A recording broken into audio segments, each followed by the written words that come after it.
여러분 안녕하십니까? 24년 한 해 동안에 하나님의 은총이 여러분 모두에게 함께 하시길 간절히 바랍니다. 이번 24년 첫 번째 기 제1기는 저희가 시편을 통해서 함께 하나님의 은혜를 나누도록 하겠습니다. 여러분 제1과입니다. 제1과의 제목은 시편을 읽는 방법에 대한 그 내용을 저희들에게 소개해 주고 있는데, 각 소지별 내용을 말씀드리면 일요일 고대 이스라엘의 예배에 나타난 시편, 월요일 시편을 기록한 사람들, 화요일 인생의 모든 때를 위한 노래, 수요일 영감받은 기도, 목요일 시편의 세계, 이런 소지들을 가지고 저희가 함께 은혜를 나누도록 하겠습니다. 먼저 기억절입니다.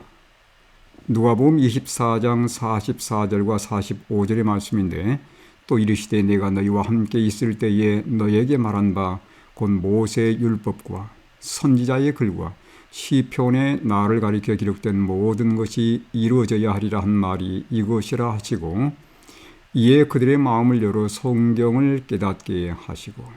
여러분, 이 말씀은 예수님께서 부활하신 후에 제자들에게 나타나셔서 그분께서 지금까지 생애하시고 그분께서 십자가에 죽으시고 부활하신 모든 사건들을 성경에서 풀어서 설명해 주시는 그러한 내용들입니다.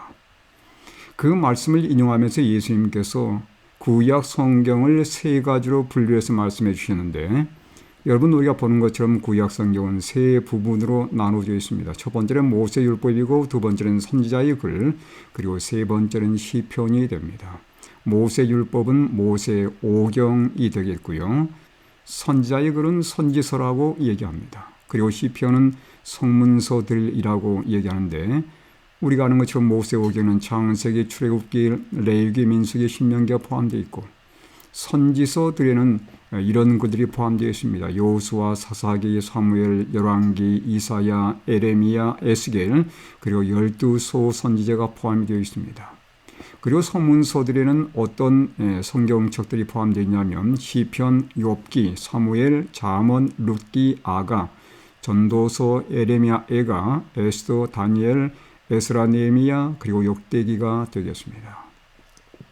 시편은 구약의 성문서의 가장 대표라고 볼 수 있는 그러한 참으로 중요한 말씀이 되겠습니다.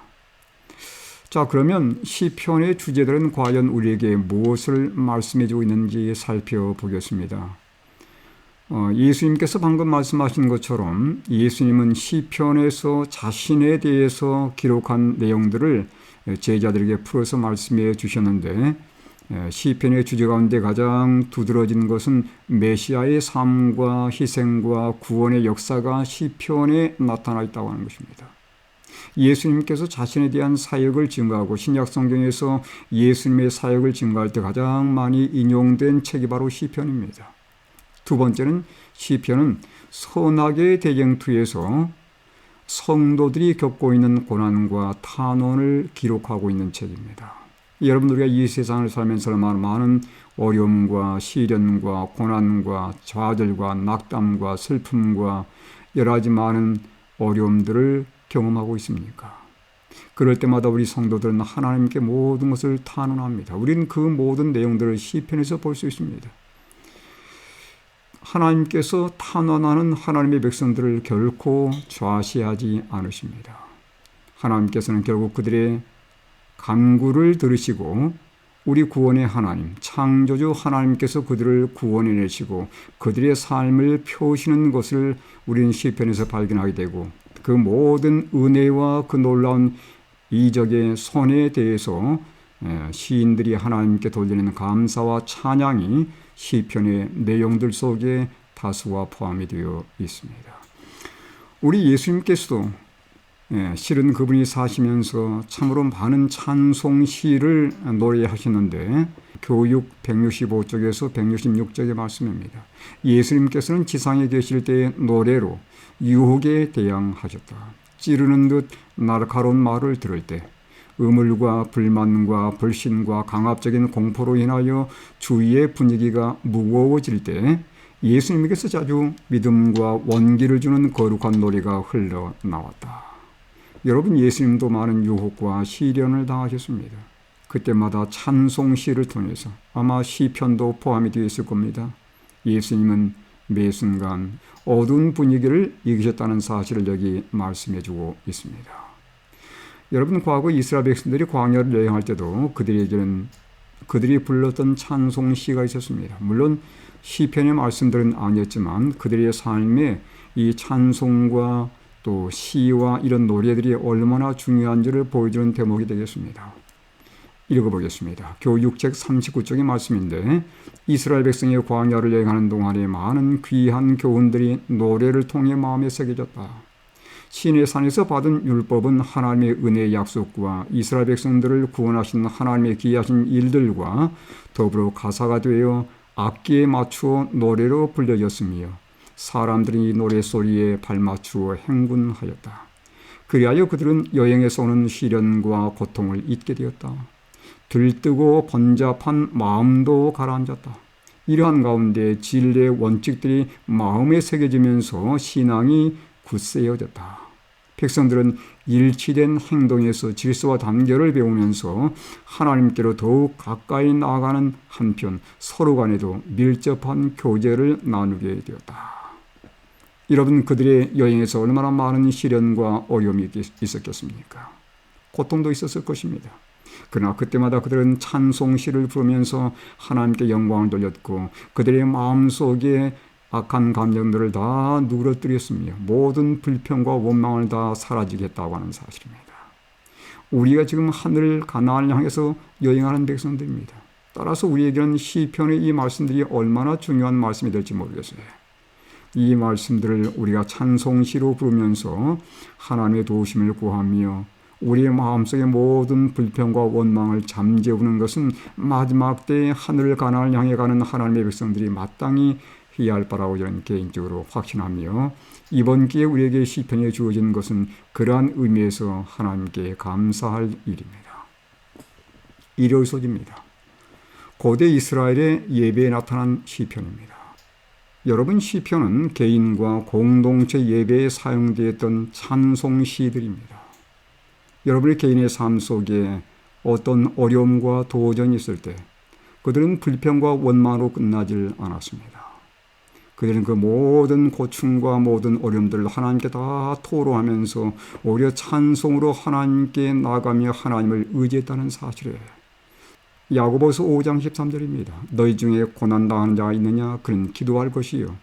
즐거워하는 자가 있느냐? 그는 찬송할지니라. 여러분, 우리의 삶 속에 어려움이 있을 때 하나님께 찬양을 부르면서 시편의 노래들을 마음속에 읊조리면서 하나님께 노래하며 나아가는 우리 성도들이 되어야 되지 않겠습니까? 또한 이 시편은 개인뿐만 아니라 공동체 예배에서도 사용되었던 찬송시입니다. 시편 92편 1절로 3절의 말씀 보겠습니다. 지존자여, 시편금과 비파와 수금으로 여호와께 감사하며 주의 이름을 찬양하고 아침마다 주의 인자하심을 알리며 밤마다 주의 성실하심을 베풀미 좋으니이다.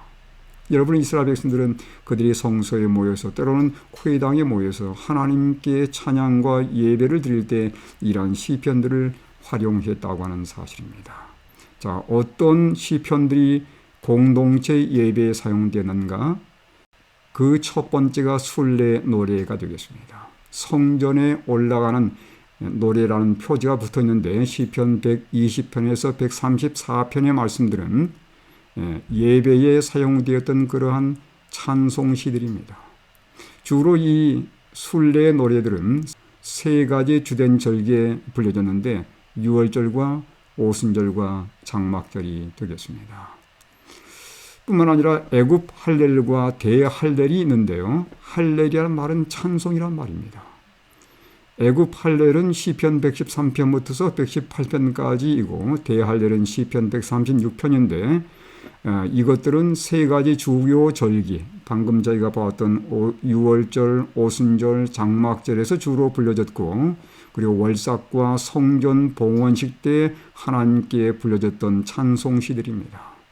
특별히 6월절에 부른 애굽 할렐이 있었는데 시편 113편과 114편은 6월절 식사 시작할 때에 불렀던 찬미들이고 115편에서 118편은 6월절 행사 마지막 때에 불렀던 찬미들이라고 합니다.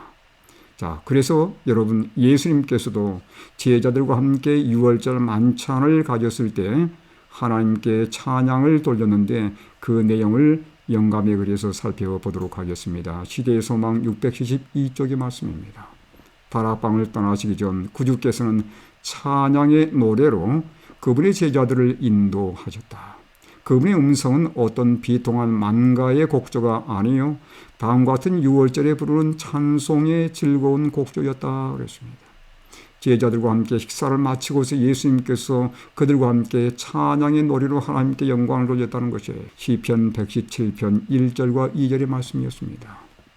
너희 모든 나라들아 여호와를 찬양하며 너희 모든 백성들아 그를 찬송할지어다. 우리에게 향하신 여호와의 인자심이 크시고 여호와의 진실하심이 영원하미로다. 할렐루야. 여러분 이 찬미를 부르면서 예수님께서는 감람산으로 나아가셨습니다. 그리고 세 번째 공중 예배에서 불렀던 찬송시 가운데 매일 할렐이라는 게 있습니다. 다시 말하면 매일 하나님께 돌렸던 찬송이란 말이죠. 시편 145편에서 150편의 말씀인데 이것은 회당에서 아침 예배 때 매일 기도문으로 활용했던 그러한 찬송시들이었다는 것입니다. 이렇게 공중 예배에서 시편은 다각적으로 또 다양한 시편들이 사용되었던 것을 볼 수 있습니다. 여기서 여러분 잠깐 토의 좀 해보도록 하겠습니다. 시편에서 가장 애용하는 시편이 혹시 있으신지요? 그것은 어떤 시편입니까? 그리고 왜 그 시편을 좋아하는지 그 이유들을 얘기해 나눠보시면 좋겠습니다. 월요일입니다. 시편을 기록한 사람들입니다. 여러분 시편은 어떤 분들이 기록했습니까? 그분들의 이름이 소개되어 있습니다. 다윗과 아삽, 고라, 모세, 헤만, 에단, 솔로몬 등 이런 분들이 시편을 주로 기록했는데 그 가운데 가장 많은 시편을 기록한 분은 물론 다윗입니다. 73개의 시편 표제에 다윗의 이름이 등장하는 것을 보면 알 수 있습니다. 그 외에 아삽이 12개, 고라가 11개, 모세가 1개, 헤만이 1개, 에단이 1개, 솔로몬의 시편이 2개 등장하는 것을 볼 수 있고요. 약 3분의 1의 시편은 표제가 없습니다. 아마 그 후대에 다른 하나님의 백성들에 의해서 지어졌을 것이 분명합니다. 여러분 시편은 이건 역시 영감의 성경 말씀입니다. 왜 그러냐면 바울은 히브리서를 기록하면서 시편의 말씀을 인용할 때 이런 표현들을 사용했어요. 히브리 3장 7절 8절 보면 그러므로 성령이 이르신 바와 같이 오늘 너희가 그의 음성을 듣거든 광야에서 시험하던 날에 고역하던 것 같이 너희 마음을 완고하게 하지 말라라고 말씀합니다. 여러분 바울이 여기서 시편 95편 7절의 말씀을 인용하면서 성령이 이르신 바와 같이라는 표현을 쓰고 있습니다. 그런데 그 다음 장인 히브리 4장 7절에 보면 같은 시편 95편 7절을 인용하면서 이번에는 다윗의 글에 일렀으되라고 말씀하고 있어요. 다시 말하면 다윗이 기록한 말씀이긴 하지만 성령 하나님의 영감으로 기록한 말씀이라는 것을 여기 뒷받침해 주는 그러한 말씀이 되겠습니다. 다시 말하면 결론적으로 시편은 하나님의 성령에 의해서 기록된 영감의 글이라고 하는 것을 다시 한번 우리에게 말씀해 주는 대목이 되겠습니다. 이 시편에는 우리 사람들이 겪는 여러 가지 경험들이 그대로 노출되어 있습니다. 다시 말하면 그들도 우리가 똑같은 사람들이었고 우리가 겪는 그러한 고난과 좌절과 고통과 여러 가지 어려움들을 그들도 똑같이 경험했다는 것이에요. 그러나 그들은 그 모든 문제를 다 하나님께 내놓고 하나님의 도우심을 전적으로 구했다는 사실입니다. 여러분 교과 12쪽에 보시면 이렇게 기록되어 있습니다. 시편 기자들은 진실한 헌신과 굳건한 믿음을 가진 사람들이었지만 우리와 마찬가지로 낙담과 유혹에 빠지기 쉬운 사람들이기도 했다. 시편은 오래전에 기록되었지만 분명 오늘 우리가 경험하는 일들을 반영하고 있다라고 말씀하고 있습니다. 근데 그들도 우리가 똑같은 인생들이었고 우리와 같은 경험들을 똑같이 경험했지만 그들은 그 모든 문제들을 하나님께 가지고 나갔고 하나님의 도우심을 구하며 하나님께 전적으로 의지했다는 사실입니다. 여러분, 여기서 한 가지 또 토의해 보도록 하겠습니다. 시편 기자들도 우리가 동일한 경험들을 했던 인생들입니다. 그들은 낙담과 실패와 좌절과 고난의 때에 어떻게 그 문제들을 해결했을까요? 나는 어떻게 그 문제들을 해결하고 있습니까? 여러분, 이 소지에서 이 문제들을 함께 토의해 보시면 좋겠습니다. 화요일 소지입니다. 인생의 모든 때를 위한 노래. 방금 전에 제가 여러분께 말씀드렸던 것처럼 시편에는 인생의 다양한 경험들이 노래를 통해서 찬양으로 하나님께 돌려지는 것을 볼 수 있습니다. 선악의 대경투에서 인간이 겪는 다양한 경험들, 즉 고난과 낙담과 유혹과 좌절과 슬픔과 회개와 다양한 부르짖음 등의 외환과 하나님의 놀라우신 구원과 죄에 대한 승리, 그리고 그것들에 대한 감사와 기쁨과 영광과 찬양 등 인생의 순례생활에서 겪는 모든 경험들이 시편 속에 녹아져 있다는 것입니다. 여러분, 우리 인생들이 겪는 것들이 다 거기에 나와 있는 것을 볼 수 있지 않습니까?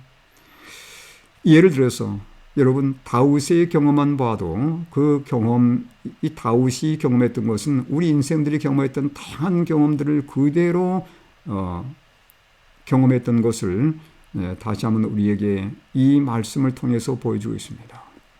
다윗의 생활 속에는 두 세력이 주도권을 잡으려고 싸우고 있었다.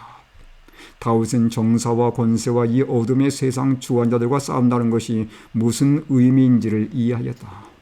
때로는 원수가 틀림없이 승리하는 것처럼 보였지만 결국에는 믿음이 이기고 다윗은 여호와의 구원하시는 능력 안에서 즐거워하였다. 다윗이 겪었던 그 투쟁은 예수를 따르는 다른 모든 사람들이 반드시 겪어야 할 투쟁이다. 원고 38쪽에 있는 말씀입니다. 여러분, 그렇습니다. 우리 인생들이 겪는 이 세상에서 하나님을 믿는 백성들이 겪는 모든 애환과 모든 어려움들을 다윗도 똑같이 경험했다는 사실이에요. 그런데 그는 그 모든 문제를 하나님께 의지하면서 결국은 믿음으로 승리했다는 사실입니다. 여러분, 시편은 우리에게 이런 다양한 인생의 경험들을 말씀하면서 결국은 하나님을 믿고 의지하는 사람들이 최종적으로 하나님께로부터 구원을 받고 승리한다는 것을 우리에게 보여주고 있지 않습니까? 여러분, 우리도 어렵고 힘든 때에 이러한 시편의 그 경험들을 다시 한번 되돌아보면서 그들이 어떻게 승리했는지를 살펴보고 그 승리의 길을 닮아가는 우리 모든 인생들이 될 수 있게 되기를 간절히 바랍니다. 자, 인생의 다양한 처지에서 드리는 다양한 찬송시인데요. 첫 번째는 찬송시입니다. 창조에 나타난 하나님의 위엄과 능력, 왕으로서의 다스리심, 심판, 신실하심 때문에 하나님을 찬송하는 그런 내용들이 시편에 다양하게 나와 있고, 그 다음에 감사의 시가 나와 있습니다. 하나님의 풍성한 축복에 대한 깊은 감사를 표현하는 감사의 시들이 있고, 애가서들이 나와 있습니다. 환난에서 구원해 주시도록 하나님께 부르짖는 그런 애가가 시편 가운데 나와 있습니다. 지혜의 시이기도 합니다. 의로운 삶에 대한 실제적인 지침을 제공하는 그러한 내용들이 거기 등장하고 있습니다. 또한 왕의 시라고 말씀할 수 있는데 구원자이시며 하나님의 백성을 다스리는 왕이신 그리스도를 가리키는 다양한 시들이 거기에 등장하고 있으며 역사 시들이 또 등장하는 것을 볼 수 있습니다. 이스라엘의 과거를 회상하여 하나님의 신실하심과 이스라엘의 불신실함을 강조하고 다음 세대에게 선조들의 실수를 되풀이하지 말고 하나님을 신뢰하며 그분의 언약에 충실하도록 가르쳐주는 역사 시들이 시편 속에 등장하는 것을 우리가 발견하게 됩니다. 시편의 문학적인 특성을 잠깐 이해하는 것은 큰 도움이 될 것입니다. 먼저는 평행구조라고 하는데 어떤 것들이라면 대칭된 표현들입니다. 예를 들어서 시편 103편 1절 같은 경우는 내 영혼아 여호와를 송축하라 이렇게 말씀하고 다음에 이어서 또 다른 표현으로 내 속에 있는 것들아 다 그의 이름을 송축하라 이렇게 평행 구조를 이루고 있어요. 첫 번째는 영혼아라고 말씀했고 두 번째는 같은 말을 반복하지 않고 동일한 의미로서 다른 표현들을 사용하고 있는데 이게 바로 평행 구조, 대칭된 표현들입니다. 영혼이란 표현과 내 속에 있는 것들이라는 표현은 동일한 표현이라는 것을 볼 수 있는데 이런 구조들이 시편 속에 많이 등장합니다. 두 번째는 형상화입니다. 비유적인 표현들이죠. 주의 날개 그늘 아래 이런 표현들은 비유적인 표현들인데 바로 하나님께서 우리에게 피난처 된다는 사실을 보여주는 그러한 비유적인 표현들도 시편에 꽤 많이 등장하고 있습니다. 총칭어법도 등장하는데 전체를 나타내는 표현들이라고 합니다. 다시 말하면 내가 주 앞에서 밤낮으로 라는 표현을 쓰는데 밤낮으로 라는 표현은 쉬지 않고 라는 표현이 될 수 있을 것입니다. 또 언어 유희라는 게 있습니다. 말소리를 가지고 영적인 기별을 표현해 주는데 예를 들어서 시편 96편 4절에 보면 신들이 등장합니다. 히브리 말로는 엘로힘입니다. 그런데 그 다음 구절 96편 5절에 보면 우상들이란 말씀이 등장하는데 히브리 말로는 엘릴림입니다. 엘로힘, 엘릴림 거의 비슷하게 들리지 않습니까? 이렇게 비슷한 말소리들을 가지고서 하나님께서 우리에게 주시고자 하는 교훈들이 시편 속에는 많이 등장합니다. 다시 말하면 만국의 신들은 엘로힘처럼 취급받을지라도 실상은 엘릴림, 우상에 불과하다는 것이에요. 여러분 시편을 보다 보면 셀라란 편이 여러 번 등장하는데 셀라란 말은 무슨 말인가? 묵상을 위해서 잠시 멈추라는 표현이라는 것이에요. 찬양을 부르다가 잠깐 멈추면서 하나님의 은혜를 기억하고 또 하나님께 우리 마음을 돌리는 그러한 의미로서 셀라란 표현이 자주 등장하는 것을 볼 수 있습니다. 수요일 소식입니다. 제목은 영감받은 기도입니다. 여러분 시편은 성도들의 영감받은 기도와 찬양입니다. 앞서서 얘기했지만 여러분 시편은 하나님의 성령께서 시편 기자들의 마음을 감동시키셔서 그들의 모든 외환 가운데서 하나님께 그들의 마음을 향하도록 했고 우리 인생들이 후대에 겪을 것들을 미리 그들로 하여금 경험하게 함으로써 우리 인생들이 어려움 당할 때 어떻게 하나님께 나아갈 수 있을지를 보여주는 그러한 영감의 글이라는 사실을 여러분 잊지 않게 되길 바랍니다. 여러분 시편 기자들이 겪는 여러 가지 다양한 어려움 가운데서 그들이 하나님께 탄원할 수 있었던 것은 바로 성령의 도우심이었다는 것이죠. 시편의 말씀이 영감의 그림을 우리에게 다시 한번 강조해 주는 대목이 되겠습니다. 따라서 시편은 영감받은 하나님의 말씀 즉 성경임을 우리가 인정할 수밖에 없습니다. 예수님께서도 시편을 인용했다고 하는 것은 시편이 바로 영감의 글이라는 것을 우리에게 말씀해 주는 내용입니다. 또한 시편은 결코 그 시대의 사람들에게만 해당되는 글이 아닙니다.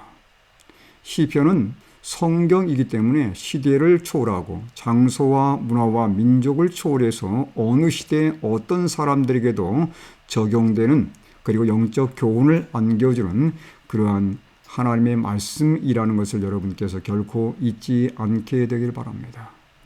여러분께서는 힘들고 어려울 때 어떤 찬양을 부르기 좋아하시는지요? 함께 토해오시길 바랍니다. 목요일 소식입니다. 시편의 세계란 제목입니다. 여러분 시편은 성도들의 삶의 중심은 언제나 하나님이어야 함을 말해줍니다. 여러분 그렇습니까? 여러분 시편 기자들의 삶은 언제나 하나님 중심적인 삶이었습니다.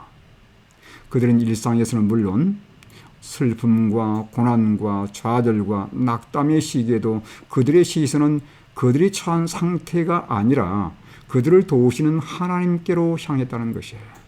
여러분 때로 우리는 힘들고 어려울 때 그 문제에 휩싸여 가지고 그 문제에서 벗어나지 못한 때가 참으로 많습니다. 그런데 시편 기자들은 그들이 똑같은 경험을 경험했을지라도 그 모든 문제들을 가지고 하나님께 나아갔다는 사실입니다.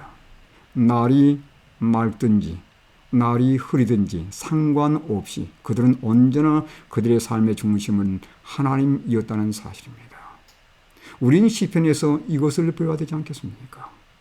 우리의 삶에 구름이 끼든지 비가 오고 눈보라가 치든지 아니면 우리의 삶이 맑게 개어서 모든 것이 형통하든지 언제 어느 때라도 우리의 삶의 중심은 하나님이 된다는 사실을 우리는 시편을 배우면서 다시 한번 깨달아야 되겠습니다.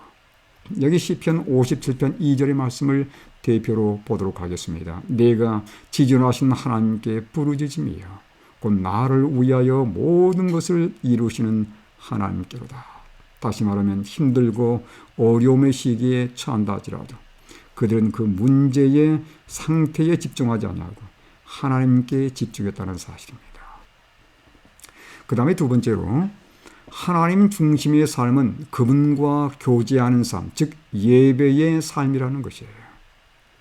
여러분 그런 표현들을 자주 들어보셨습니까? 삶이 예배라는 표현 들어보셨어요?